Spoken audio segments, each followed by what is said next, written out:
Carta de Paulo aos Romanos, capítulo 1.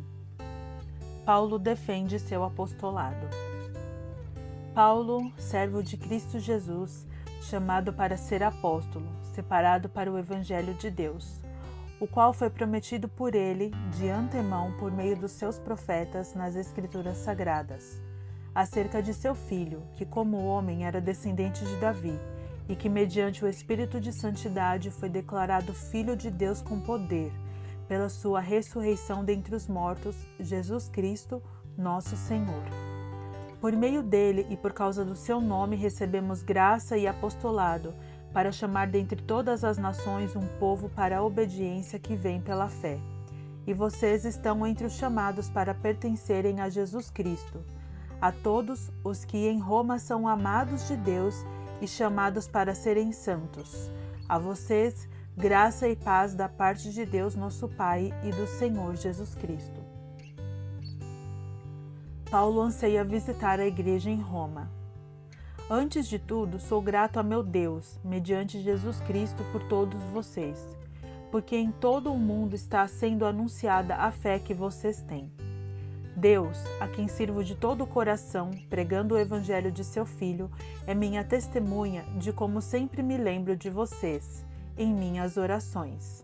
E peço que agora, finalmente, pela vontade de Deus, me seja aberto o caminho para que eu possa visitá-los. Anseio vê-los a fim de compartilhar com vocês algum dom espiritual para fortalecê-los, isto é, para que eu e vocês sejamos mutuamente encorajados pela fé. Quero que vocês saibam, irmãos, que muitas vezes planejei visitá-los, mas fui impedido até agora. Meu propósito é colher algum fruto entre vocês, assim como tenho colhido entre os demais gentios. Sou devedor tanto a gregos como a bárbaros, tanto a sábios como a ignorantes. Por isso, estou disposto a pregar o Evangelho também a vocês que estão em Roma. Não me envergonho do Evangelho, porque é o poder de Deus para a salvação de todo aquele que crê, primeiro do judeu, depois do grego. Porque no Evangelho é revelada a justiça de Deus, uma justiça que do princípio ao fim é pela fé, como está escrito: o justo viverá pela fé. A ira de Deus contra a humanidade.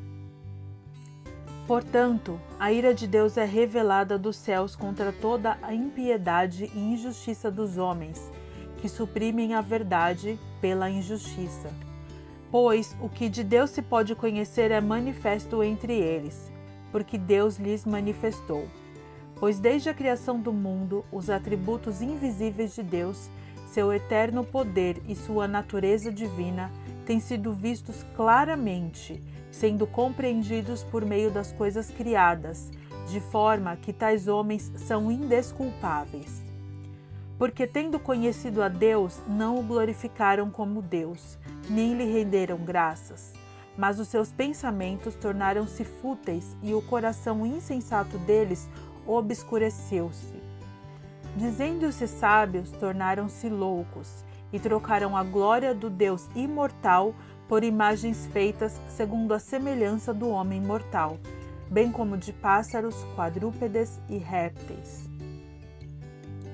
Por isso, Deus os entregou à impureza sexual, segundo os desejos pecaminosos do seu coração, para que a degradação do seu corpo entre si. Trocaram a verdade de Deus pela mentira, e adoraram e serviram a coisas e seres criados em lugar do Criador, que é bendito para sempre. Amém. Por causa disso, Deus os entregou a paixões vergonhosas. Até suas mulheres trocaram suas relações sexuais naturais por outras, contrárias à natureza. Da mesma forma, os homens também abandonaram as relações naturais com as mulheres e se inflamaram de paixão uns pelos outros. Começaram a cometer atos indecentes, homens com homens, e receberam em si mesmos o castigo merecido pela sua perversão.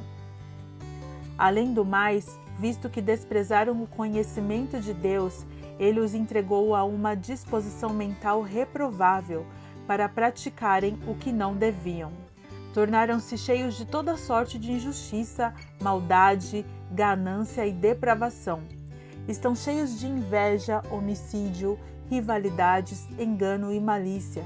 São bisbilhoteiros, caluniadores, inimigos de Deus, insolentes, arrogantes e presunçosos. Inventam maneiras de praticar o mal, desobedecem a seus pais, são insensatos, desleais, sem amor pela família, implacáveis. Embora conheçam o justo decreto de Deus, de que as pessoas que praticam tais coisas merecem a morte, não somente continuam a praticá-las, mas também aprovam aqueles que as praticam. Romanos 2. O justo juízo de Deus. Portanto, você, que julga os outros, é indesculpável, pois está condenando você mesmo naquilo em que julga, visto que você que julga pratica as mesmas coisas.